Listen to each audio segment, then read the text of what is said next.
ونستغفر ونعوذ بالله من شرور أنفسنا ومن سيئات أعمالنا من يهده الله فلا مضل له ومن يضلله فلا هادي له أشهد أن لا إله إلا الله وحده لا شريك له أشهد أن سيدنا محمدا عبده ورسوله اللهم صل وسلم وبارك على سيدنا محمد الفاتح لما أغلق والخاتم لما سبق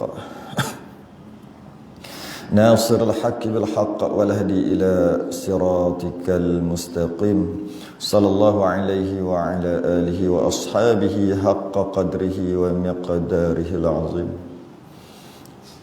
أما بعد. Kita rafa'kan kesyukuran, alhamdulillah dapat kita duduk dalam majlis ilmu. Sedikit tazkirah, fadzakir in nafa'atiz zikra. Berilah peringatan tazkirah, mudah-mudahan peringatan itu berguna, ada manfaatnya insya-Allah. Walaupun pertama kali kat sini, sebenarnya di masjid luar sana tu dah sebelum ni dah ada dah. Pernah sebelum ni di masjid luar. Masjid apa kat luar? Sungai Ula. Cuma di sini yang pertama kali. InsyaAllah hari ni kita tengok beberapa lah. Sekurang-kurangnya kita telah beramal dengan satu daripada ayat Al-Quran. Fa'iza faragta fansab. Maksud dia, apabila kamu telah selesai melakukan satu amal ibadah, amal kebajikan, maka jangan berhenti, lakukanlah amal ibadah yang seterusnya. Jadi kita alhamdulillah dapat solat berjemaah tu ada satu amal ibadah. Dan lepas pada tu kita ambil keputusan untuk duduk. Kita ambil keputusan untuk duduk sekejap dalam majlis ilmu, majlis tazkirah. Maka kita beramal sekurang-kurangnya dengan satu daripada ayat-ayat Al-Quran.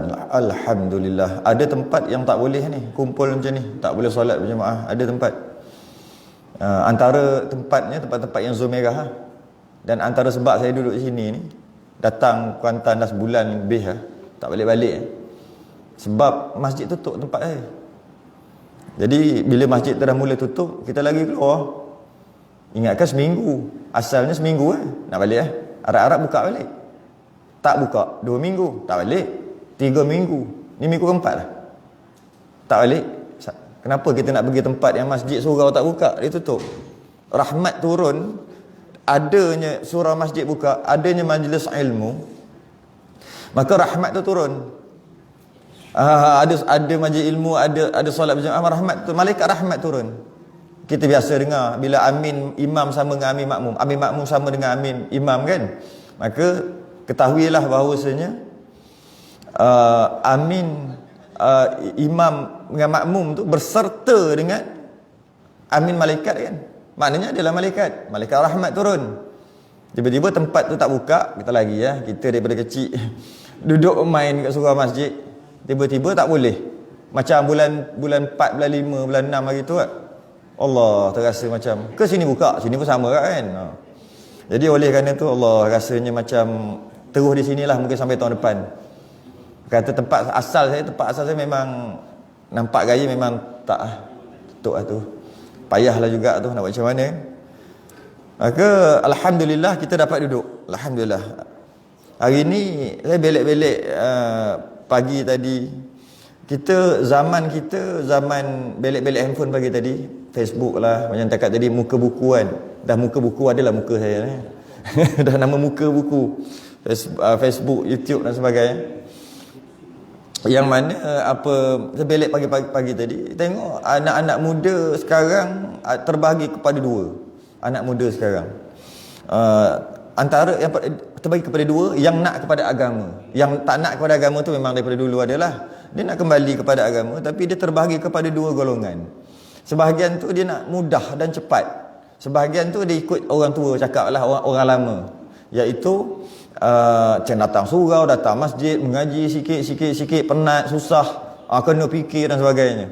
Tapi ada anak muda zaman sekarang kan, mana boleh tunggu sekejap pun, Allah lama kedai ni, dah tak tunggu dah kat kedai, tak pergi dah kedai tu sebab tunggu lama. Zaman sekarang zaman laju, naik motor pun nak laju, naik kereta pun semua nak laju. Zaman tu laju bergerak. Kadang-kadang berlaku je aksiden je, belum bawa pergi ambulans lagi, dah sampai dah 1000 kilometer. Dah tahu dah. Sampai ke mereka habis dah. Tak, walaupun aksiden tu tak masuk lagi dalam ambulans. Sakit yang aksiden tu, yang patah kaki tu tak masuk lagi dalam ambulans. Belum masuk lagi. Kita dah sampai walaupun 1000 2000 kilometer. Dulu telegram dah tanam dah pun. Kalau letak kayu tu dah reput kayu tu baru tahu. Oh meninggal dah ke? Baru tahu. Jadi sekarang semua nak cepat. Termasuklah agama pun nak cepat. Agama pun budak-budak muda lah biasa. Orang lama dia tahu, dia maintain slow, relax aja. Apa diam nampak je luar macam tu. Tapi dalam ada isi. Sekarang ni budak sekarang ni bagus nak kepada agama, sangat baik. Dia nak kepada agama sangat baik. Cuma nak cepat. Nak cepat. Bila nak cepat ni dalam keadaan yang cepat ni, yang dalam ni cepat ni. Dalam ni cepat. Dalam internet ni sangat cepat dia pergi, sangat laju. Bila sangat cepat dia nak kepada agama, mungkin dulu lara, dulu tak peduli pada agama. Sekarang nak kepada agama, nak cepat juga, nak belajar cepat pandai, nak naik makam cepat. Maka terbahagi kepada dua golongan. Yang risau, cepat-cepat ni risau aku ni. Dia akan ikut orang lama dulu kan. Relax, slow-slow, datang masjid, belajar sikit-sikit, belajar sembahyang, belajar tauhid sikit-sikit sampai pandai. Tapi ada yang macam tu bila nak naik makam. Bila nak pandai, bila nak dekat dengan agama, bila nak dekat dengan Allah. Macam mana ni? Mana boleh macam ni? Nak cepat. Maka ada orang, tapi biasa kat surau masjid dia tak boleh masuk. Tak boleh masuk surau masjid. Di internet, di Facebook, di YouTube, dia ajar cara nak cepat naik makam. Belajarnya sembahyang tu, dia ada cara dia memahami agama macam dengan cara yang tersendiri. Pastinya ada satu pepatah, man ista'jala syai'an qabla awanihi uqiba bihurmanih. Tu satu kaedah. Sesiapa yang nak cepat dapat sesuatu, dia akan hilang sesuatu tu. Dia nak cepat, dia akan hilang sesuatu tu. Contohnya, dia nak cepat dapat pusaka, iaitu ayah dia banyak harta, dia nak cepat dapat pusaka. Ayah dia tak mati-mati. Macam mana nak buat? Bunuh ayah dia. Bila dia bunuh ayah dia dapat tak pusaka? Tak dapat. Tak dapat. Sebab dia nak cepat. Agama juga macam tu. Dia ada tangga, iaitu tangga untuk kita faham macam mana kita sekolah. Darjah 1 belajar yang darjah 1 dulu, mengeja dulu. Darjah 6 belajar yang darjah 6, campur tolak bahagi kali. Dia tak boleh umur 6, umur 7, umur 8 tahun dah nak ambil diploma, ijazah masuk universiti, tak boleh. Dia ada tangga. Jadi nak belajar agama juga ada tangga. Antara tipu daya syaitan adalah mereka yang dipengaruhi, ditipu oleh syaitan untuk belajar agama, tapi sebenarnya dengan dia belajar agama tu berdosa. Istilah dia panggil, dia belajar, dia berdosa, maksiat dalam rupa agama. Maksiat dalam rupa agama. Rupa belajar, nampak rupa baik, pakai dah baik, tapi buat maksiat. Antaranya adalah dia meninggalkan ilmu yang mana dia patut belajar ilmu tu, tapi dia tinggal. Dia pergi belajar ilmu lain yang tinggi-tinggi, yang kalau tak belajar pun tak dosa. Jadi hati-hati kat situ, kena hati-hati. Nabi SAW dia diamanahkan untuk menyampaikan kepada segala manusia apa yang disuruh sampai. Statement ni dia kena dengar betul-betul. Nabi diamanahkan untuk menyampaikan, Rasul kan, untuk menyampaikan, untuk tabligh, menyampaikan kepada manusia kan. Tapi Nabi diamanahkan untuk menyampaikan kepada segala manusia apa yang disuruh untuk menyampaikan. Maknanya ada yang Nabi terima tapi Nabi tak sampaikan. Sebab Nabi tak disuruh untuk menyampaikan. Ada. Tapi kita tahu ke? Kita tak tahulah, sebab Nabi tak disuruh untuk menyampaikan dan Nabi tak sampaikan. Bila Nabi tak sampaikan, macam mana kita nak tahu apa ilmu tu? Apa pemahaman tu? Kita tak dapatlah tahu. Kita tak tahulah, sebab memang ada ilmu, sesuatu yang Nabi terima daripada Jibril, atau bahasa lain dia terima daripada Allah, tapi dia tak disuruh untuk menyampaikan. Ada yang Nabi terima Nabi dilarang untuk menyampaikan, tak bagi sampai. Dan juga ada yang Nabi diberi wahyu untuk suruh sampai. Itu memang banyaklah yang kita dok belajar ni, semua yang Nabi sampaikan lah. Dan ada juga yang Nabi diberi wahyu untuk diberi pilihan, nak sampaikan boleh, tak nak sampaikan boleh. Pilihan Nabi pilih. Jadi ada 3. Kita kena faham. Nabi terima wahyu, Nabi tidak dilarang. Dilarang untuk menyampaikan. Ilmu tinggi-tinggi lah. Nabi terima wahyu, Nabi disuruh untuk menyampaikan. Ini paling banyak. Nabi terima wahyu juga, Nabi dipilihan, nak sampaikan boleh, tak nak sampaikan boleh. Antara ini beberapa peristiwa sikit-sikit lah, saya tebut tu sikit-sikit. Ada Nabi disampaikan, malah ayat Quran turun dan Nabi faham bahawasanya anak angkat Nabi bernama Zaid yang dah kahwin, yang mana tak lama lagi Zaid ni akan menceraikan isterinya, dan isteri tu akan kahwin dengan Nabi. Nabi terima wahyu macam tu. Tapi Nabi diberi pilihan, nak sampaikan pun boleh, tak nak sampai pun boleh. Sebab kalau sampaikan agak-agak macam mana? Orang tu elok-elok duduk, memang suami isteri, dia cakap aku terima wahyu, jadi engkau nanti kau cerai itu jadi bini aku nanti, agak jadi bunyi macam mana? Kan bunyi agak. Jadi Nabi memilih untuk tidak sampaikan. Sedangkan Nabi tahu awal-awal lagi Nabi dah tahu.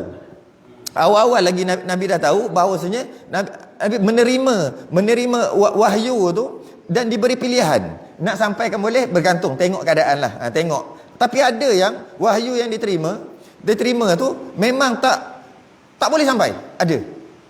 Tak boleh disampaikan. Dilarang untuk menyampaikan.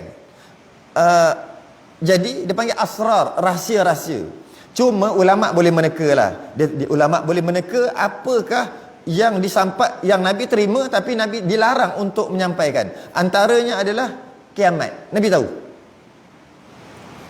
Cuma Nabi hanya bagi tahu tanda kecil, tanda besar. Nabi kata, Nabi tak pernah bagi tahu bila kiamat. Malah bila Jibril tanya, bila mata sa'ah, bila hari kiamat, Nabi kata yang menanya lebih tahu daripada yang ditanya. Sebenarnya Nabi tahu agak-agak. Tahu.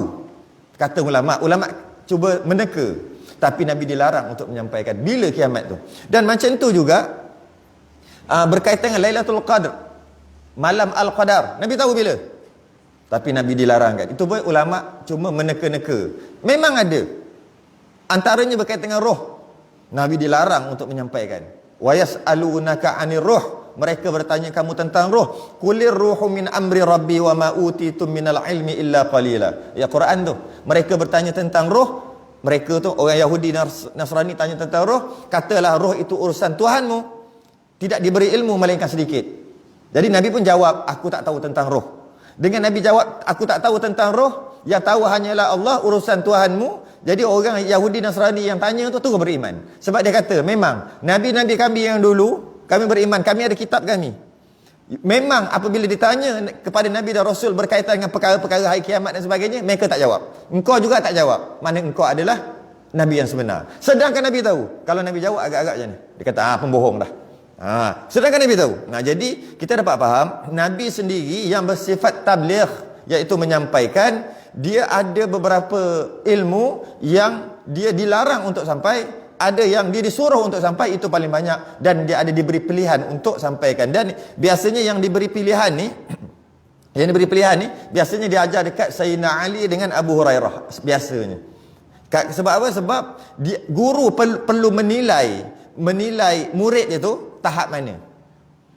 Kalau tak sampai tahap tu lagi, kadar pemikiran tak sampai tahap tu, tak dibenarkan. Bukan boleh sampai macam tu aja. Nanti kita tengok kenapa saya sebut pasal ni. Dan apa kaitan dengan saya cakap tadi, pagi tadi ataupun tengah hari tadi, saya tengok ramai anak muda duduk tengok dalam live cerita berkaitan makrifat dan sebagainya. Itu kat situ kita nak pergi ni. Kat situ nak pergi. Jadi Abu Hurairah dia kata, Nabi mengajar aku banyak ilmu seumpama dua bekas. Dan yang aku nak bagi tahu ni satu bekas, itu pun tak habis. Jika aku mengajar semua yang Nabi bagi tahu aku, engkau akan cakap aku sesat. Abu Hurairah sendiri cakap, engkau akan cakap aku sesat. Jadi kat sini dengan maksud Nabi terima wahyu yang mana diberi pilih nak bagi tahu atau tidak. Nabi pilih untuk bagi tahu beberapa orang. Sebab mungkin dia punya akal dia boleh terima. Sebab akal Allah Allah cipta manusia dengan kadar akal yang berbeza. Kalau semua cerdik, siapa nak gali longkang? Siapa nak buat longkang? Siapa nak sapu sampah? Siapa nak tu korek najis kita tu? Sini Indah Water. Sini Indah Water juga. Ya, Indah Water tu kan kerja dengan najis kan? Sumbat. Flash berterabur naik najis. Tak masuk. Siapa nak buat kerja kalau semua cerdik? Cerdik tu masuk semua jadi manager, pengurus semua. Siapa nak buat kerja tu? Mahal tu. 200 300 ada pergi jolok benda tu Tak pakai modal, pakai satu modal je. Kayu. Tapi kena masuk kat dalam Siapa berani? Siapa berani? Siapa sanggup? Tapi tak sampai sejam 200 300.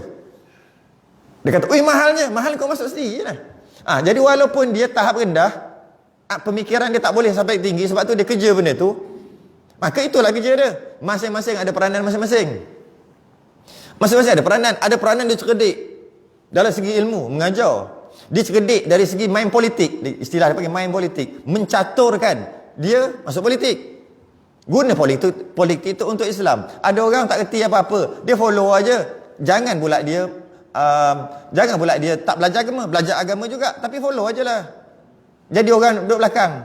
Tak apa lah. Jadi seorang sokong. Aku tak cerdik. Aku tak tahu sangat. Aku ikutlah. Nampak ulama' follow dia je lah. Senang. Sebab aku tak sampai nak fikir tahap tu. Sebab kalau kita fikir, kenapa macam ni? Kenapa macam ni? Duk kenapa? Tak sampai akal kita. Kita tengok melalui mata tempurung. Kita katak, duduk dalam tempurung. Tempurung tu, tempurung betina. Tahu tak tempurung ada dua jenis? Satu tempurung jantan, satu tempurung betina. Tempurung jantan ni, dia tak ada lubang kat atas tu. Tempurung betina dia ada lubang. Okey. Tempurung betina tu, kalau katak duduk dalam tu, dia tengok, kot lubang tu, berapa besar yang dia nampak? Besar tu je lah. Dia tengok ikut lubang teropong. Tapi ada orang boleh tengok seumpama mata helang. Maka dia kata, Allah, luasnya kat luar. Tapi helang tengok lagi luas. Jadi cara berfikir helang dan katak di bawah tempurung pasti berbeza. Kita ni tak pandangan kita sekadar sempit macam tu aja. Tak boleh. Daripada kecil macam tu. Allah memang cipta kita dengan kadar pemikiran yang berbeza. Jadi macam mana? Jadi kita pun tak reti. Tapi kita tahu orang tu pandai. Dia tengok luas. Walaupun kita tak setuju dengan dia sekalipun kadang-kadang. Tapi kita tak cukup ilmu. Maka kita follow aja. Itu masing-masing ada bidang masing-masing. Ada peranan masing-masing. Tak apa-apa, kita sokong aja. Kalau tidak, kita lah naik atas. Tak mampu nak naik atas, duduk bawah dia diam. Jadi itu antara peranan. Macam tu juga para sahabat. Nabi tak ajar semua kepada para sahabat, tidak. Turunnya ayat Quran. Nabi tak bagi tahu kat semua. Antara orang tertentu je yang boleh mencatat Al-Quran. Bukan semua boleh tulis, tak boleh. Orang tertentu je catat. Kalau Nabi suruh semua tulis, Allah, ada orang reti tu, ada orang pandai, ada orang tak pandai, ada orang lupa dan sebagainya. Ada sahabat-sahabat yang tertentu.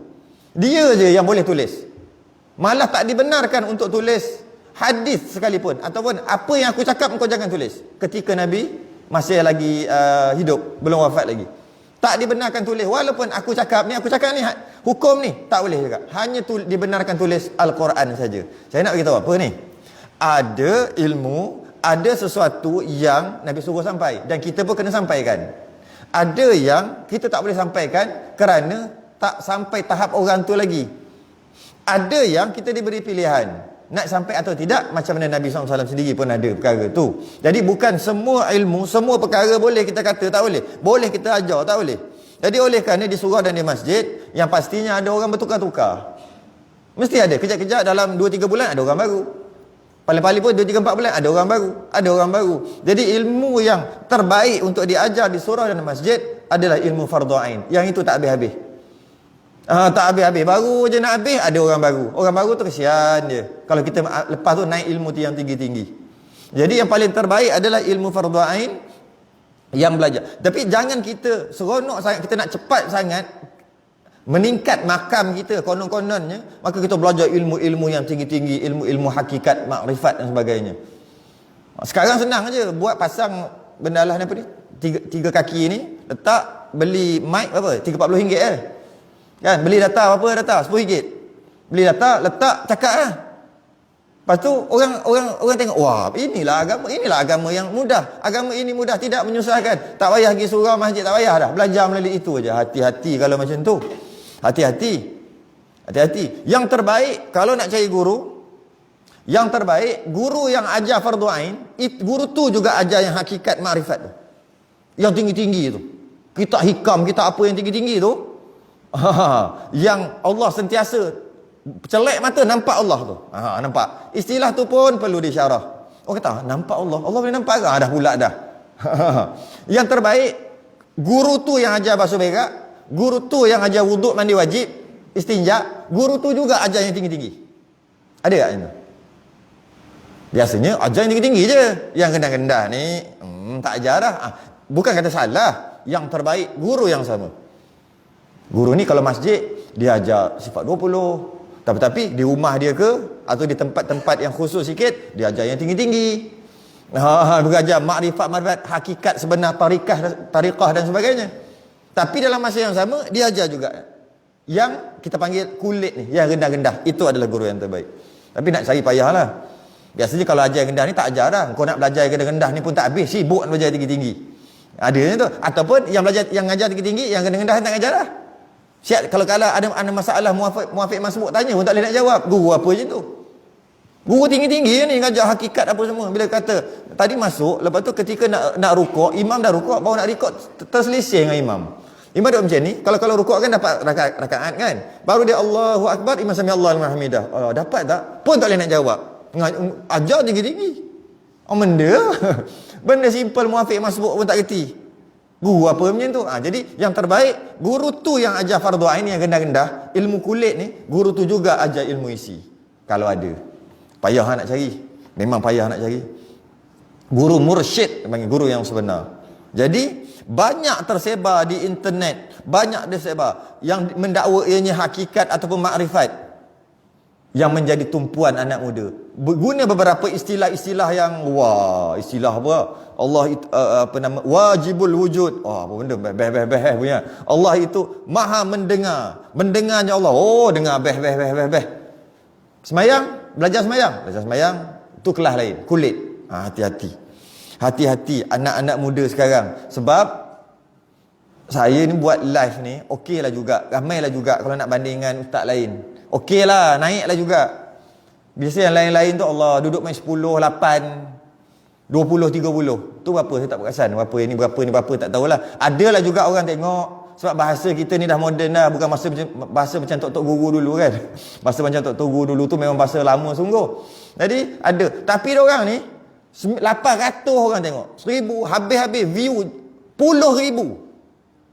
Itu risau tu. Risau.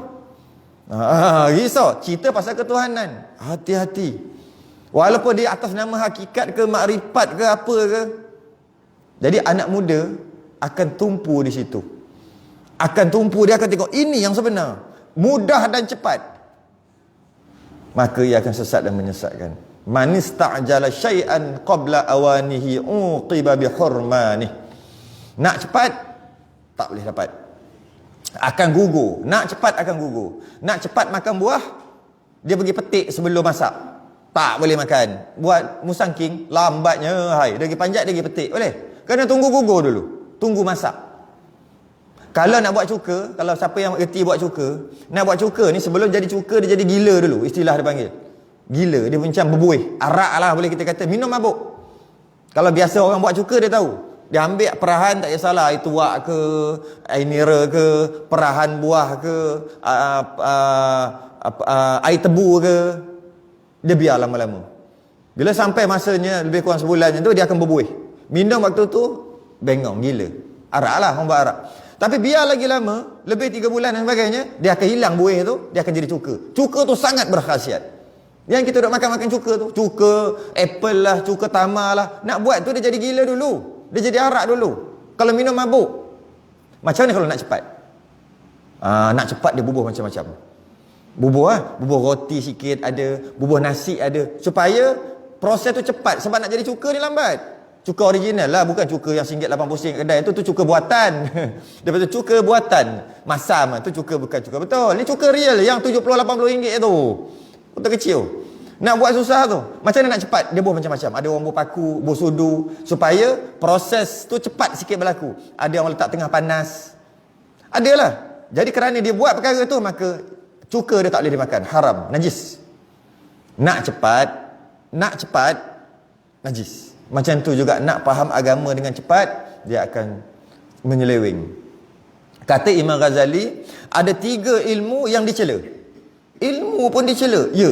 Ilmu sesat, ilmu sihir, tak payah sembang, memang dah cela. Memang tercela ilmu tu. Ilmu pembohong tu semua memang tercela. Ilmu sesat, ilmu memang tercela. Dia tak. Ilmu betul. Tiga ilmu tercela, salah satunya ilmu betul. 2 lagi ilmu tak betul. Apa Imam Ghazali kata dalam kitab Ihya dia? Dicela yang pertama ilmu sihir. Kita setujulah. Ilmu sihir dicela. Yang kedua ilmu nujum. Nujum ni apa? Wan najm. Bintang. Ilmu bintang. Tengok bintang. Apa? Sagittarius, Gemini, macam-macam tu lah yang duk tengok. Hari ini anda akan mengalami kesusahan. Hendaklah anda bersabar. Gini. Kalau ni pula hari ni kan, yang dia tengok bintang tu. Bintang macam ni, Scorpio. Orang dia macam ni, pemarah macam ni. Kalau nak kahwin, Scorpio tak boleh kahwin dengan macam ni. Kalau kahwin nanti bercerai. Tu. Ilmu nujum dia panggil. Ilmu bintang. Dan termasuk juga ilmu nujum, ilmu yang boleh teka-teka benda gaib ni lah. Samalah ilmu nujum juga dia panggil. Dia sakit kaki tak elok-elok, dah pergi hospital pun, pergi jumpa Tok Bomo kata orang yang dekat buat. Tu. Mana dia tahu? Baru pertama kali jumpa. Dia panggil ilmu nujum juga. Lepas tu pula, ini ada orang buat ni, orang dekat dengan kau ni, selalu masuk rumah kau ni. Kau pergi kat dapur kau kejap. Ada meja. Ya ada meja. Memang kat dapur ada meja. Pandailah dia bercakap. Okey, macam ni dia tahu tu. Itu dia panggil ilmu nujum juga. Okey, kaki ada 4 kaki kan? Meja tu. Kita ya 4 kaki. Kita tak masih semua orang tahu. Okey. Kaki 4, ada 1 kaki tu dekat dengan singki. Belah kiri kan? Yang tu pelik. Itu mula nujum tu. Dan di bawah kaki tu kau balik, kau angkat kaki tu. Angkat.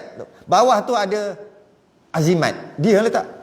Balik-balik tengok ada soalan. Macam ni dia tahu. Ilmu ni juga ilmu tercela. Tengok ada. Siapa orang dekat? Orang dekat dia mula. Sepupu aku selalu datang. Tantah dia ni. Dia mula. Dia tak cakap direct. Cakap macam tu. Ilmu ni adalah ilmu tercela. Antara ilmu lain, tapi ada juga yang bomo temberang macam Siti Piramdi tu. Yang tepuk tu. Tu bomo temberang. Ini yang betul. Dia ada cara dia belajar dia. Ilmu sesat lah. Jadi ilmu yang tercela kata Imam Ghazali, ilmu sihir. Buat-buat orang tu jadi macam-macam. Ilmu nujum. Ilmu gaib lah kita panggil. Tahu benda-benda yang gaib. Yang ketiga ni. Yang ketiga ni ilmu betul. Tapi tercela juga. Iaitu ilmu daqiq. Ilmu yang halus-halus. Ilmu yang halus-halus, ilmu yang dalam-dalam, ilmu batin ni, dalam-dalam, yang mana dia belajar ilmu tu sebelum sempurna dia belajar ilmu kasar-kasar. Sibuk duk belajar ilmu halus-halus sebelum menyempurnakan ilmu yang kasar-kasar ni. Ilmu fardhu ain lah. Ada orang dia bercakap dia mesti dia bercakap dia kona dia mesti benda-benda halus-halus. Ilmu tu halus-halus je. Pergi mana nak pergi masjid kejap lah. Rumah Allah. Tapi itulah pergi tak jumpa Allah. Tu. Dia cakap macam tu. Ada orang macam tu. Mana-mana ada. Mana-mana negeri ada saya jumpa. Mana-mana. Cakap jenis macam tu. Cakap benda yang halus-halus. Yang ada double meaning. 2 makna, 2 maksud. Orang macam ni yang mana dia sibuk belajar ilmu daqiq, ilmu halus-halus, dalam masa yang sama dia tak selesai lagi ilmu yang kasar-kasar. Ilmu apa kasar? Ilmu sembahyang, ilmu puasa, ilmu tu lah. Ilmu yang kasar-kasar. Maka ilmu itu adalah ilmu yang tercela, walaupun ilmu itu ilmu yang betul. Jadi dengan dia belajar macam tu, belajar ilmu yang halus-halus macam tu, biasanya dalam internet ada, maka dia akan rasa ilmu yang kasar-kasar ni, dia akan meremehkan ilmu syariat zahir. Ilmu syariat zahir, ilmu sembahyang, ilmu wudu, ilmu mandi wajib ni kan, ilmu istinja, perempuan ilmu haid dan nifas. Dia sebab apa? Dia lompat terus kepada yang tinggi-tinggi terus. Sedangkan kalau kita fikir, kalau syariat pun tunggal langgang, macam manalah nak belajar ilmu-ilmu hakikat tu. Okey, dia berbuah air. Ni, saya jumpa orang nak bercakap, hebat dia berbuah air. Macam ni. Okey. Air ni separuh penuh ke separuh kosong?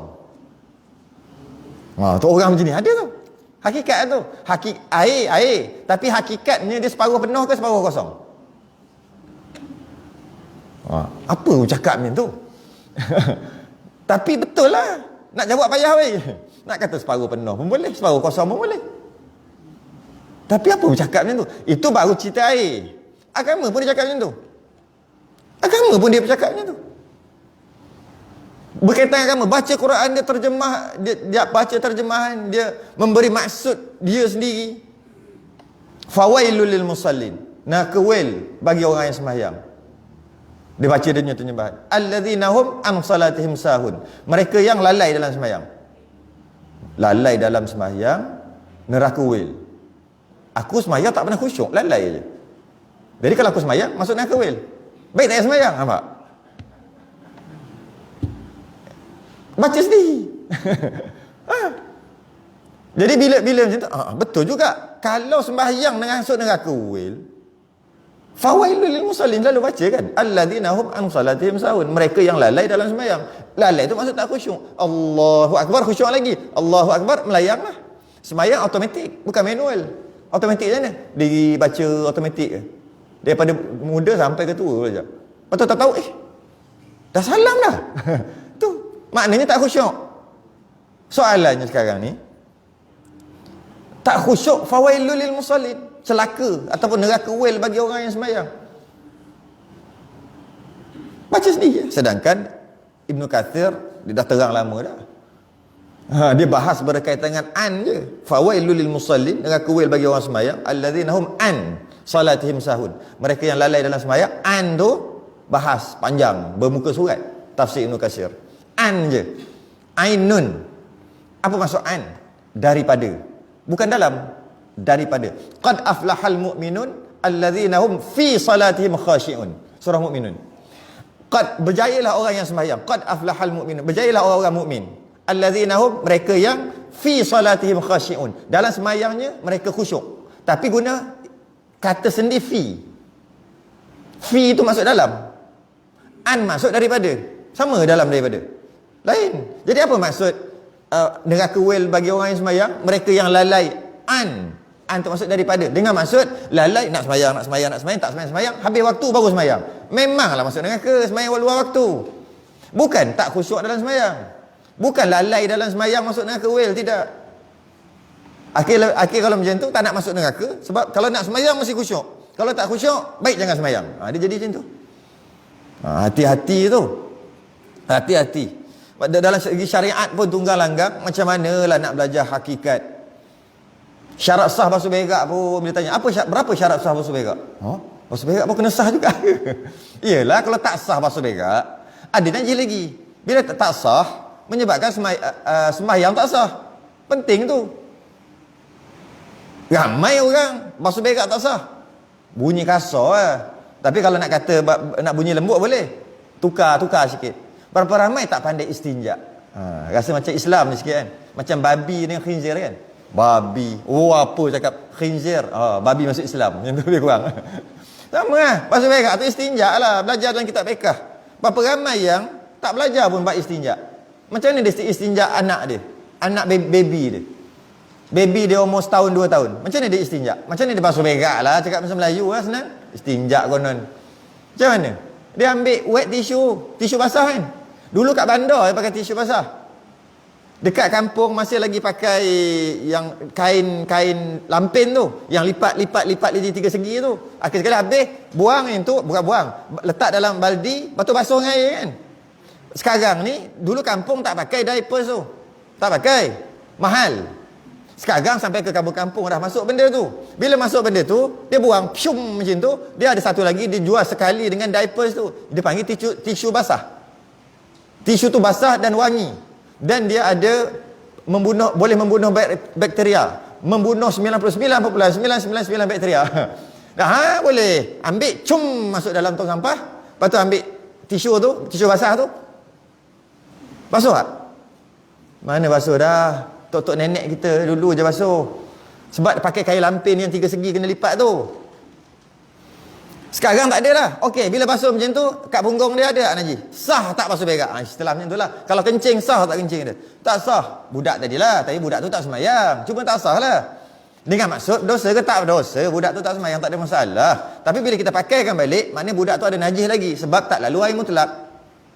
Tak ada masalah pun. Budak-budak, umur setahun, 2 tahun. Masalahnya bila kita duk at-tahiyatul mubarakatus salawatut tayyibatu lillah, duk semayang, dia datang nak manja-manja duduk atas riba. Kita nak buat apa? Tu baru jadi masalah. Nak tolak? Sungkuhlah anak tu. Kita duduk ni tahiyat, baru baca at-tahiyat baru. Kalau kita biar lebih kadar tamakninah, lebih kurang 2 saat kita biar.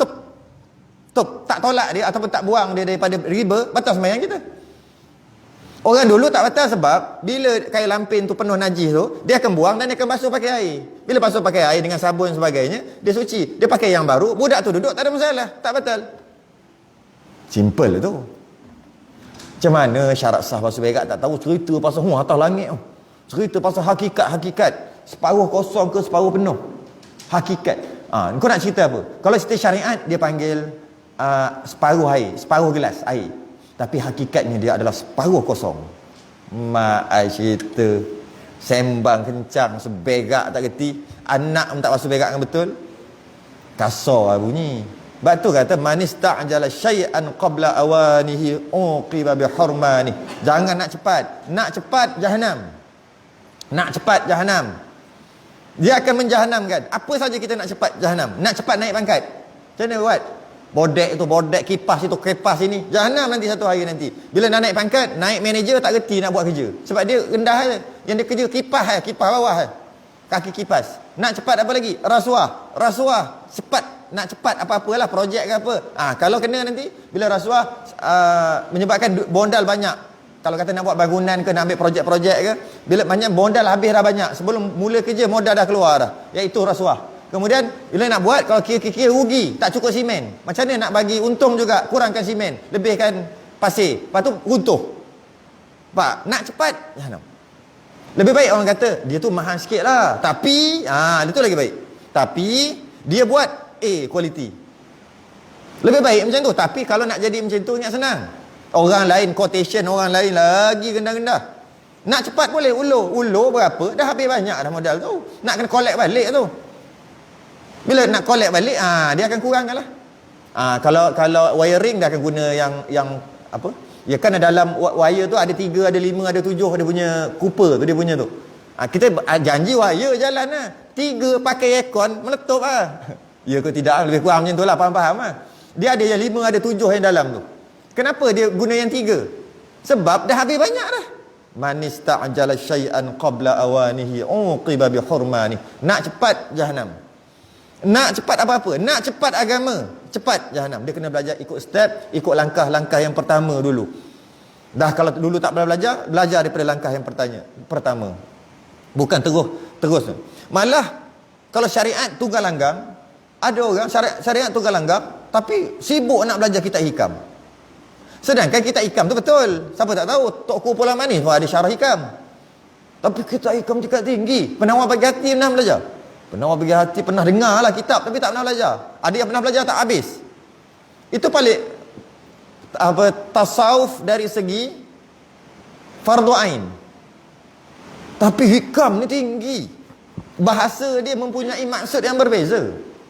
Bila dia cakap ma'rifah, kenal Allah dengan maksud sentiasa ingat Allah. Kalau tak ingat kafir. Macam mana? Kita ingat 24 jam Allah. Kita ingat COVID 24 jam ada lah. Keluar ingat COVID, pergi situ ingat COVID kan. Kalau tidak nanti kena, kalau kena mati. Tapi Allah boleh ingat macam kita ingat COVID tak? COVID-19 virus tu boleh tak kita keluar ke, lupa mask, lupa, ada je kita akan pergi tengok orang batuk, kita lagi jauh. Orang tu batuk, pergi bila kena tembak atas daya tu kan, yang laser tu, tengok 39. Dia 37 point berapa je, dia 39. Lagi jauh, balik terus. Ingat ke COVID kita? Kita boleh ingat Allah macam tu tak? Jadi apa-apa ingat Allah. Tak sampai ke kita tahap tu? Kita tak sampai pun tahap tu. Dalam kitab-kitab yang tinggi-tinggi. Malah dalam kitab hikam sendiri sebut. Dalam kitab hikam, dia sindir orang belajar kitab hikam. Orang yang belajar kitab tinggi, pengarang, dia menyindir orang yang belajar kitab tu.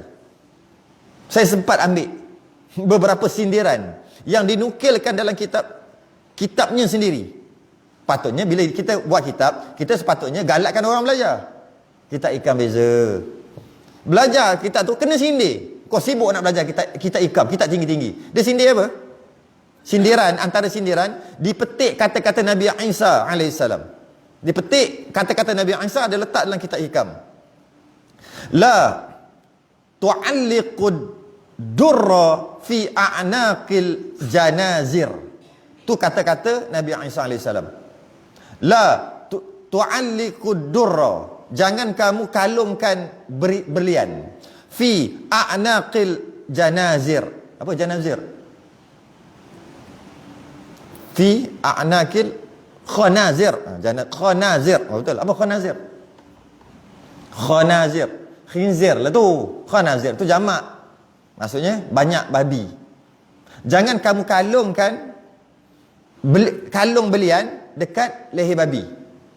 Kata Nabi Isa, dinukilkan dalam kitab hikam. Apa maksudnya apa? Maksudnya, jangan kamu letak ilmu yang mahal dekat orang yang tak reti apa-apa. Yang ilmu rendah-rendah ni dia tak khatam lagi, terus nak belajar ilmu tinggi, jangan kamu letak. Dengan maksud, jangan kamu belajar kitab ni. Tapi orang yang baca, oh ini Nabi cakap, oh mantap. Sedangkan dia sedang menyindir orang yang belajar. Siapa yang sedar lah, kalau aku dah selesai semua dah ilmu-ilmu fardhu ain, ilmu rendah ni, maka aku nak lebih lagi, okey lah. Tapi orang yang ilmu rendah-rendah ni, ilmu fardhu ain ni, dia tak belajar pun, dia tak sedar pun. Dia pun okey. Jangan kamu kalungkan belian pada tengkuk babi. Jangan. Maksudnya ilmu tinggi-tinggi ni kau jangan ceritakan dia salah faham. Kalau bertukar ma'rifatullah peringkat fardhu ain dengan ma'rifatullah peringkat aulia, macam mana belajar? Ma'rifatullah peringkat auliaullah lain. Ala inna auliaullah la khaufun alaihim wa lahum yahzanun. Lain. Sesungguhnya wali Allah, dia tak takut apa-apa selain pada Allah je dia takut. Dan hati dia sentiasa ada Allah, yang kita biasa sebut ma fi qalbi ghairullah. Dalam hati dia tak ada melainkan Allah. Itu peringkat auliaullah, wali-wali Allah. Kita boleh ke 24 jam ada Allah dalam hati kita? Kita bukan wali, kita kuali. Tak boleh. Jadi bila kita belajar ilmu yang tinggi-tinggi, kita boleh jadi salah faham. Itu yang diorang duk sebut marifat tu dalam banyak live. Tapi Masya Allah ramainya tengok. Mata tu, tahu mata? Kan ada live kan ada mata tu kan? Mata tu sampai 1K. Kita ya Allah cari kuliah ada 1K kuliah maghrib. 8, 9, 10, 3. Last sekali lepas isyak tu 1. Biasa tak jadi kat sini. Orang buat tahulah. Orang yang tak buat dia tak tahu apa benda saya buat ni. Orang buat tahu lah. Mula-mula naik tu. Oh 20 belas. Lepas tu dah tent bunyi macam ni 3. Tapi ilmu betul ilmu fardhu ain. Tapi kalau orang buat makrifah nak naik makam makrifah dengan cara yang cepat. Jadi anak-anak muda hati-hati. Untuk pesanan bagi anak muda, orang tua ni saya tak berapa sangat. Sebab dia tahu, dia ingat orang tua-tua dulu, dia ingat, dia tahu. Dia kata, dia tak boleh gopoh benda ni, dia tak boleh gopoh. Dia kena slow-slow, relax. Orang tua kan relax kan. Orang ada banyak makan garam, dia relax. Dia tengok relax. Orang dah menggelupur, dia relax. Oh ni budak-budak muda, nak cepat. Jadi akhir sekali, oh inilah agama. Belajar dengan orang macam tu. Maka hati-hatilah. Makrifah ni, dia ada makrifah mengenal Allah melalui tahu dan faham, dan ada juga makrifah khassah, makrifah bagi aulia Allah, rasa. Yang rasa ni adalah anugerah daripada Allah. Sentiasa dia melihat semua, dia nampak Allah. Dia panggil af'al Allah, perbuatan Allah. Dia tengok anak, nampak Allah. Maksud nampak Allah tu, maksud dia terus ingat Allah. Tengok anak tu ingat Allah. Maksudnya Allah yang kurniakan anak, nikmatnya anak ni, seronoknya ada anak. Tengok makanan, nampak Allah. Bukan nampak Allah, maksudnya nampak perbuatan af'al Allah. Oh Allah bagi nikmat, ada masin, ada manis, ada pedas, sedapnya makan, Allah yang bagi dan sebagainya. Nampak? Itu orang wali-wali je lah. Dia tengok semua, dia nampak. Itulah ma fi qalbi ghairullah. Nampak je. Tapi kita konon-konon kita nak buat-buat. Tak boleh kita buat-buat. Tak boleh. Budak-budak muda kan. Tak boleh nak buat-buat, nak cuba tengok. Ingat Allah, ingat Allah. Bengong lah jadi. Nak ingat macam mana? Kita kan keluar tu naik motor terlupa Allah dah kan? Keingat Allah. Keluar naik motor je. Duk fikir nak masuk gear je. Mana ingat Allah dah? Berdosa ke? Dalam kitab ikan kata dosa. Berdosa. Sedangkan maksud dosa tu lain. Bukan dosa syariat ni, tidak. Maksudnya dia telah melupakan Allah. Baginya berdosa. Hasanatul abrar sayyiatul muqarrabin. Bagi dia berdosa. Bagi orang lain tak berdosa. Dia merasa dirinya berdosa. Saya biasa bagi contoh, dia ada dalam bank 3 juta. Kata lah. Lalu tabung dia masuk RM10. Rasa berdosa tak? Taklah, masuk RM1. Dia ada 3 juta ni. Dia cocok tu 3 juta. Banyak kosong. Tapi bila tabung lalu dia masuk RM1. Dia hati kecil dia akan rasa berdosa. Soalannya, dia tengok orang sebelah. Postman ni. Kerja-kerja biasa. Pomen-pomen biasa. Gaji RM2,000 kot. Biasa je. Tabung lalu masuk RM10. Dia rasa apa? Dia rasa bersalah kan? Dia bersalah ke? Mana salah? Nak RM1 ke RM10 ke tak salah. Masuk je lah tabung. Tapi dia rasa bersalah. Sedangkan dia tak bersalah. Itu dia panggil hasanatul abrar sayyiatul muqarrabin. Benda tak salah tapi dia rasa bersalah. Macam itulah wali-wali Allah. Apabila dia terlupa Allah, dia tengok nikmat sedapnya makan, pop ingat lupa Allah 5 minit. Allah berdosanya aku. Dia rasa berdosa tapi tak berdosa. Benda tu tak boleh buat-buat. Benda tu tak boleh buat, dia jadi sendiri. Dengan kita banyak sembahyang, banyak belajar, banyak buat ibadah, maka Allah akan bagilah. Allah anugerahkan. Dia tak boleh main buat-buat. Dalam kitab-kitab hakikat banyak dinukilkan man arafal haqq syaidahu fi kulli syai'.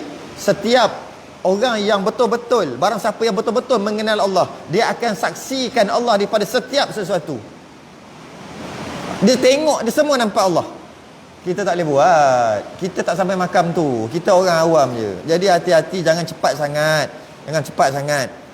Kita ada banyak peringkat. Maka satu-satulah. Belajar satu-satu. Belajar satu-satu. Jadi ilmu yang kita kena belajar ni ilmu apa? Ilmu ada banyak. Ada ilmu dia panggil fardu ain dan dia ada panggil ilmu fardu kifayah. Ilmu fardu ain siapa tak belajar berdosa. Siapa pun dia. Walaupun ustaz sekalipun. Ada ke ustaz tak tahu fardu ain? Katalah, saya tak tahulah. Dia katalah. Walaupun ustaz ke cikgu ke pengarah ke, besar mana gaji dia ke, ataupun dia kecil mana gaji dia pun, orang-orang tak penting sekalipun, setiap orang mesti belajar ilmu fardu ain. Tak belajar berdosa. Jangan sibuk duk ilmu tinggi-tinggi. Takut jadi sesat nanti. Ilmu fardu ain yang wajib belajar, kenal Allah. Maksud kenal Allah tu bukan merasa sentiasa kehadiran Allah, bukan. Sentiasa melihat perbuatan Allah, bukan. Itu aulia Allah. Sekadar kita dapat pegang, kita belajar dan kita dapat pegang. Pegang Allah itu sifat-sifat kesempurnaan Allah, istighna dan iftiqar memadai bagi kita lepas fardu ain. Sekurang-kurangnya kena belajar 41 sifat. 20 sifat yang wajib bagi Allah, 20 sifat yang mustahil bagi Allah, 1 sifat yang harus bagi Allah. 41 ni kita belajar satu persatu secara tafsir, secara detail, satu persatu, maka lepas fardu ain kita. Dah tak berdosa dah situ. Tapi belum cukup lagi. Kerana yang bawa kenal kita Allah ini adalah Nabi dan Rasul. Maka kena belajar lagi. Orang yang bawa agama ni, kalau Nabi dan Rasul tak ada, kita tak kenal Allah. Kita kenal Allah melalui Nabi dan Rasul. Jadi kalau Nabi tak bawa, kita tak kenal. Dengan maksud kita kena kenal juga pembawa.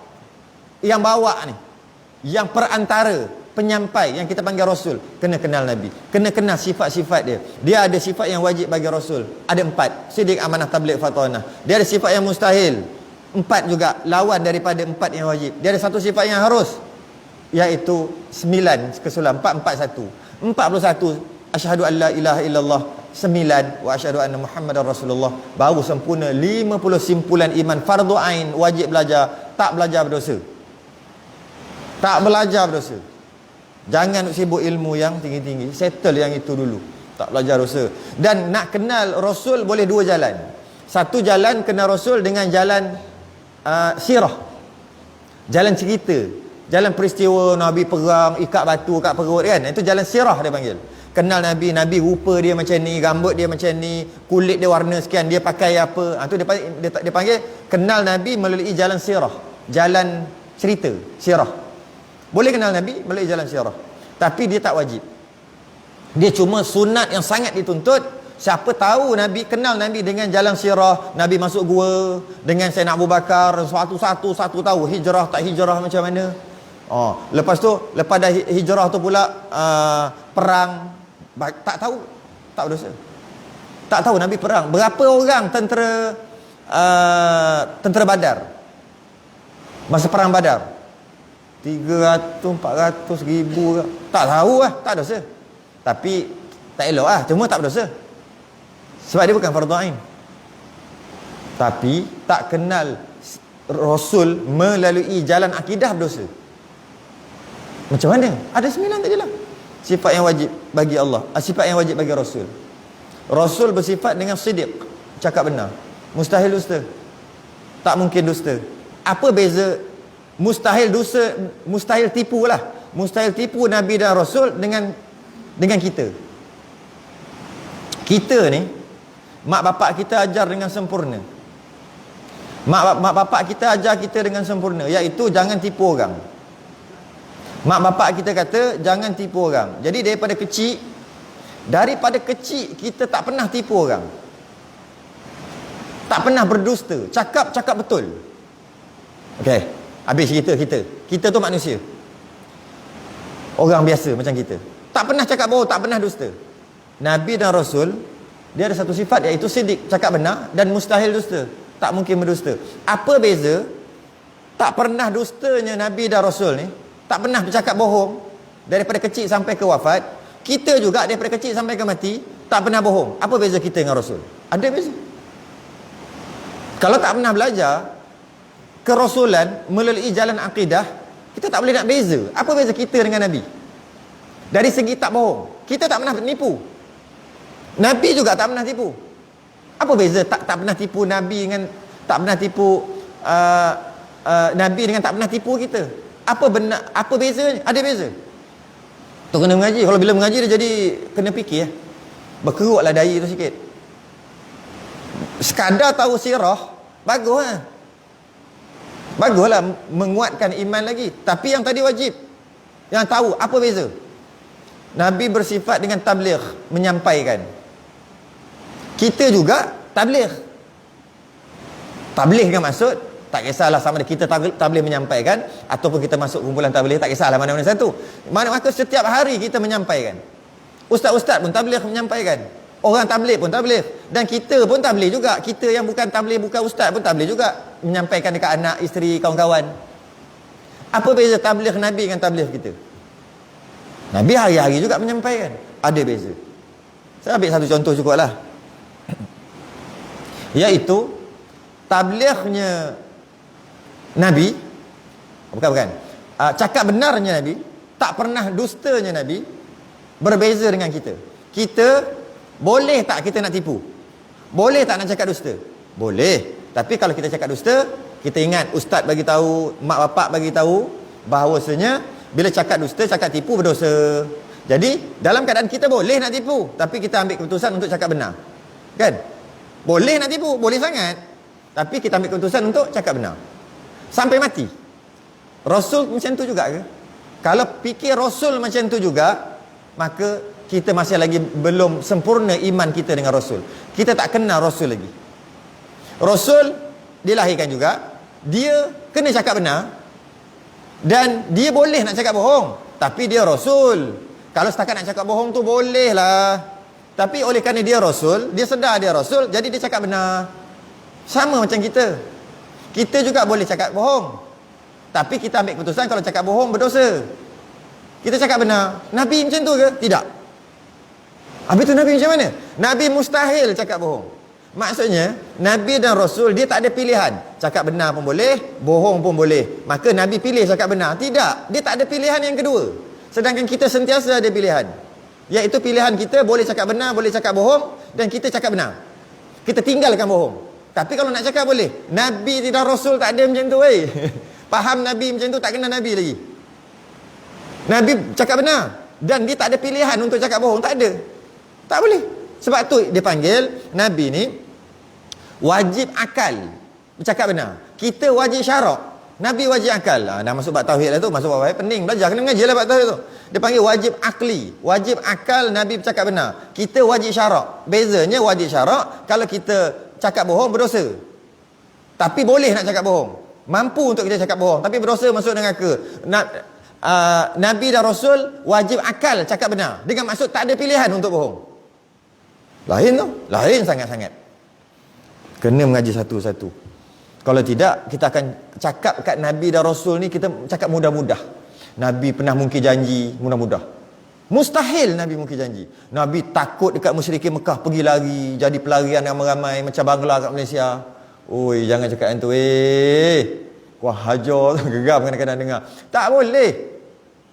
Tak ada adab langsung. Orang tak bercakap macam tu. Kalau dia faham Rasul dari segi jalan akidah, dia tak berani nak cakap macam tu. Nabi bukan lagi. Nabi tak pernah jadi dari tak takut. Saya baca tadi, ala khaufun inna awliya Allah, sesungguhnya wali-wali Allah, la khaufun alaihim wala hum yahzanun, mereka tak takut melainkan pada Allah. Itu siapa? Awliya Allah. Wali Allah tak takut kat orang, mati-mati lah. Aku hanya takut pada Allah. Kalau wali hanya takut pada Allah, takkan Rasul takut? Sebab orang lari-lari ni orang takut, orang berani mana lagi?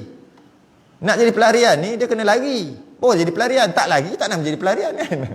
Jadi jangan cakap lebih kurang lah. Jangan cakap lebih kurang. Kena mengaji berkaitan dengan kerasulan. Kena belajar berkaitan dengan hukum zahir, bab pekah, bab semayang, bab wudu, bab mandi wajib, walaupun dah tak ada sebab dah nak mandi wajib contohnya. Kena belajar juga. Saya ni dah tak ada sebab dah ustaz nak mandi wajib. Kena mengaji. Takut-takut dulu salah. Bab wudu, bab sembahyang, bab zakat, bab puasa, bab muamalat Islam. Muamalat, bab segala rubuk yang ada 4 rubuk, ada 4 bahagi. Kena belajar. Bab ibadah kena mengaji. Bab muamalat jual beli kena. Bab munakahat nikah kahwin kena belajar. Bab jenayah juga kena belajar. 4 ni mesti kena belajar setiap orang. Kadar fardu ain lah, tapi kena belajar. Bab dia panggil ilmu luar, ilmu zahir, ilmu kulit. Tapi kulit tetap penting juga. Ilmu dalam, ada ilmu dalam, ilmu tasawuf, ilmu dalam, dan ada ilmu pegangan, ilmu akidah, ilmu tauhid yang kita pasal ketuhanan tadi. Dia ada ilmu luar, ilmu kulit nama dia. Tapi sebut ilmu kulit, jangan sebut ilmu kulit tu dalam nada menghina. Kulit je pun, tu jangan. Nak sebut ilmu kulit boleh, sebut ilmu kulit. Ilmu dalam, ilmu batin, ilmu dalam, ilmu kulit. Bukan ilmu kulit je, tak boleh. Sebab kulit akan menjaga dalam tu. Tanpa kulit, dalam rosak. Buah apple, kalau kita tak kupas, sebulan boleh makan lagi. Tu yang dekat pasar raya tu, saya silap sebulan apa dia punya apple. Tapi dengan satu syarat. Jangan kupas kulit. Kupas kulit tak sampai 5 minit hitam. Tak sampai 2 hari busuk. Kulit penting tak? Penting kot. Musang King. Siapa tak tahu? Mahal. Saya tengok yang terbaru baru ni, bulan lepas, RM70 sekilo. Sebiji dekat-dekat 200. Dalam tu ada 7 helai kot. Mahal kan? Nak beli ni, nak rasa sangat, tak apalah, sangguplah beli, katalah. Tiba-tiba masa nak beli tu, dekat luar tu ada hitam bulat, lembik-lembik sikit. Tokek tu kata, no problem, you belilah. Luar je tu nampak buruk, dalam baik. Kita terima tak? Tak terima. Kalau luar buruk, dalam pun buruk. Jadi penting kat luar. Penting. Ilmu zahir ni, ilmu sembahyang bang ni panggil, ilmu zahir ni penting untuk jaga yang dalam. Macam mana buah perlu kulit untuk menjaga yang dalam. Jadi luar penting. Tapi kalau luar je elok, dalam busuk elok, tak elok juga. Jadi maksudnya dalam pun penting, luar pun penting. Sebab tu jangan cakap ilmu kulit je. Ilmu kulit, sebutlah ilmu kulit. Penting ke? Penting sepenting ilmu dalam. Tak guna luar nampak cantik, hebat, dalam kosong. Tak guna luar nampak cantik, dalam kosong. Tak guna luar nampak teruk, dalam cantik. Tak guna juga. Dia kena dua-dua. Dua-dua. Kalau nak menyampaikan, dia kena pakai elok-elok. Kalau ustaz datang pakai baju pagoda tau, lepas tu tuala good morning, pak letak satu, kepiah tak pakai, pakai seluar pula ataupun kain kilah dekat-dekat dah dengan kepala lutut. Orang nak mengaji pun ilmu betul nak ajar ni. Orang nak mengaji pun rasa macam. Lepas tu pula pakai macam singlet ke, nampak bulu ketiak sikit. Lepas tu apa ni, misai tak cukup, tutup mulut. Nak minum air tu dah selak minum. jadi dia ajar ilmu betul. Penting luar oi. Tapi kalau somat bukan main, mengajar mengarut, tak boleh juga. Nak bagi tahu dua-dua penting. Jadi janganlah cakap macam tu. Semua penting. Semua penting. Jadi jangan kita lupa, jangan kita terpengaruh sangatlah. Ada yang dalam yang antara sebab saya datang, orang nak buat Allah bagi sebab ada orang yang tak bagi. Ustaz ni tak boleh buat kan. Saya tak ada, bagi buat supaya kita dapat seimbangkan dengan orang yang buat live kat rumah diam-diam, tak tahu kat mana-mana. Nampak macam rumah, nampak macam pejabat, nampak macam apa, tapi tak tahu kat mana, tak tulis pun kat mana-mana. Kenapa tak tulis? Kenapa takut? Mesti takut. Kalau ada apa-apa salah, orang tak boleh nak cari. Jadi kita nak cuba menyeimbangkan. Makin banyak dah sekarang ni anak-anak muda mendapat sambutan, nak belajar makrifatullah, kenal Allah direct, kenal. Terus boleh naik langit. Terasa macam berzikir-zikir, terasa terbang masa naik langit. Tu ayah pin kerajaan langit. Dia ada step. Maka ikutlah step, ikutlah tangga daripada bawah naik ke atas. Jangan terus melompat. Saya ulang balik, man ista'jala syai'an qabla awanihi uqiba bi hurmanih. Kalau gopoh nak kepada sesuatu, garanti akan rosak. Cepat nak sampai, bawa 16 masuk longkang. Kona tak kona, lepeh tak kira. Nak cepat, jahanam. Jadi ikutlah orang tua-tua dulu, relax. Orang Cina kata apa? Man. Orang Jawa kata apa? Alon. Ada orang Jawa. Relax, slow. Koho. Jangan duk gopoh sangat. Nak ke mana kita ni? Tak ke mana pun nak kita. Sikitlah tazkirah. Fadzakir inna fa'atiz zikra. Berilah tazkirah. Mudah-mudahan tazkirah itu, peringatan itu berguna. Mudah-mudahan ada manfaat lah. Orang yang tengok kat dalam ni pun ada dua kat depan dan orang yang ada kat sini pun ada manfaatnya. Mudah-mudahan. Kita tangguh dulu. Kita tangguh, insya-Allah kita rezeki kita jumpa lagi. Nabi SAW ketika dia penutup musyarat, penutup majlis, dia akan baca satu doa ni. Bukan satu doa lah, satu, baliklah kita kata doa. Selalu diulang-ulang. Sayyidatina Aisyah, dia kata, wahai Rasulullah, kenapa engkau selalu mengulang-ulang doa tu? Di hujung musyarat, di hujung kuliah, di hujung mengajar, di hujung lah. Maksudnya ada buat majlis, ujung-ujung mesti ada baca doa tu. Doa apa tu? Nama doa tu tasbih kafarah. Bukan kifarah. Kafarah. Kifarah tu kena bayar kifarah tu. Bayar duit tu. Sebab buat apa-apa kena bayar kifarah. Bukan kafarah. Tasbih tu maksud subhanallah, apa sahaja yang bermula dengan subhan namanya tasbih. Subhana rabbiyal a'la, tasbih lah tu. Subhanalladzi, semua tasbih dimulakan subhan. Jadi tasbih kafarah. Jadi kenapa Tuhan selalu membaca? Kata Sayyidatina Aisyah, Nabi kata sesiapa yang membaca doa ini, iaitu tasbih kafarah ni, maka dia akan diampunkan dosa orang yang ada dalam majlis tu. Jika dalam majlis tu ada tersilap, tersasul, tersalah, Allah akan betulkan dengan macam-macam cara lah. Cara orang datang bagi tahu, tadi tersilap, tersasul, ada orang bagi tahu. Kalau salah tu salah besar, datang pejabat agama tangkap. Macam tu lah. Maksudnya akan diperbetulkan dengan segera. Loh, aku dah masuk dalam kepala dah. Rupanya ustaz tu kena tangkap. Nak cepat-cepat buang. Sebab apa tu? Sebab dia baca tasbih kafarah, maka Allah pelihara. Kalau salah besar, kena tangkap tu. Kalau salah kecil-kecil, sasul, mungkin ada orang tegur ke, ada orang, ataupun mungkin ustaz tu sendiri duk baca, tengok-tengok, aku nak cakap lain, macam mana aku tersasul lain next datang dia akan betulkan. Tak kisahlah macam mana pun. Jika tak ada salah, maka akan diampunkan dosa. Dosa zahir dan dosa batin. Dia akan dengan membaca tasbih kafarah ni. Kadang-kadang kita selalu baca tapi kita tak tahu khasiat dia. Kadang-kadang dalam hati duk bercakap-cakap, kan? Ustaz ni kata bila nak stop ni? Lenguh kaki ni. Tadi rasa macam dah turun gear 5, gear 4, gear 3, tiba naik balik. Dah berkata-kata kan. Jadi ustaz ni baru-baru datang sembang kencang. Boleh macam-macam ada. Diampunkan. Dan mungkin juga orang yang bercakap, dia tengok nampak macam apa tak mengaji kau orang sini. Dalam hati tu diampunkan juga. Maksudnya penyakit hati selesai dari situ. Sama ada yang bercakap dan yang mendengar. Dan zahirnya pun akan dipelihara oleh Allah. Allah akan betulkan. Jika ada. Jika tak ada, sekurang-kurangnya diampunkan dosa. Nama tasbih tu tasbih kafarah. Kita selalu baca. Saya cuma nak bagi tahu khasiat je. Dan lepas pada tu kita biasa baca wal asri. Wal asri ni cerita pasal masa, demi masa. Sesungguhnya manusia dalam kerugian. Dia bukan daripada Nabi SAW, tapi dia daripada sahabat. Para sahabat, dia berjumpa sesama dia akan cakap macam-macam. Kadang-kadang dia kata, wahyu baru turun. Dia bincang pasal wahyu, dia bincang pasal hukum-hukum. Kadang-kadang jumpa, Nabi kita sihat tak? Cerita pasal Nabi. Dapat pahala lah. Kadang-kadang dia jumpa, dia cerita pasal keluarga. Anak aku tu yang nombor 3, ada kan cerita. Kadang-kadang dia jumpa, dia cerita pasal unta kau ada berapa banyak lah sekarang. Kau meniaga macam mana? Macam-macam. Kadang-kadang dia cerita benda dunia. Yalah pasal perniagaan dunia lah. Sampai habis kadang-kadang berjam. Setengah jam, sejam cerita pasal dunia. Habis nak pisah tu dia rasa menyesal. Ya Allah, kita hari ni cerita sejam, setengah jam cerita pasal dunia je. Cerita pasal dunia je. Allah, rasa berdosa lah. Rasa berdosa, tak berdosa pun, rasa berdosa. Jadi dia pun, jomlah kita pisahlah. Kita baca wal asri. Sesungguhnya manusia dalam kerugian. Ya Allah, memang aku rugi. Sebab tapi kalau cerita kadang-kadang dia cerita pasal unta, Allah, hari ni cerita pasal dunia je, rugi je rasa. Kita kadang-kadang borak bukan main lama lagi.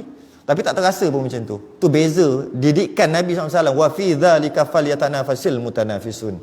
Berlumba-lumba dalam membuat kebaikan. Bila dah rasa macam tu je, Allah, bismillahirrahmanirrahim. Wal asri. Ya Allah, ruginya demi masa. Memang betul benar ya Allah. Engkau bersumpah demi masa. Nabi bersumpah, Allah bersumpah demi masa sesungguhnya maksud rugi. Aku dah rugi. Dia panggil sunnah sahabat. Okeylah juga amal sunnah sahabat. Tapi yang tadi tasbih kafarah sunnah sungguhlah. Kita gabungkan dua-dua. Maka itu yang terbaik. Mungkin tadi lara cakap benda-benda ngarut. Mungkin juga ada manfaat. Jadi sebab itulah ulama menggabungkan tasbih kafarah ikut Nabi supaya dosa tadi dipelihara majlis tu, dan wal asri supaya lain kali kau datang balik tak mengapu. Kalau jika yang ini mengapu. Macam tu. Kalau jika ini ada manfaat, datang lagi lebih manfaat lagi. Itu sebab tu kita baca tu. Jangan kita baca saja. Biar kita fahamlah apa yang kita baca tu lah. Kurang-kurang pun kita tahu dia punya khasiat ataupun dia punya kelebihan, fadilat, fadail. Jadi kita sudahi dengan tasbih kafarah dan suratul subhanakallahumma wa bihamdika asyhadu an la ilaha illa anta astaghfiruka wa atubu ilaik. Bismillahirrahmanirrahim. Al-'asr innal insana lafi khusr illa alladziina amanu. Assalamualaikum warahmatullahi wabarakatuh.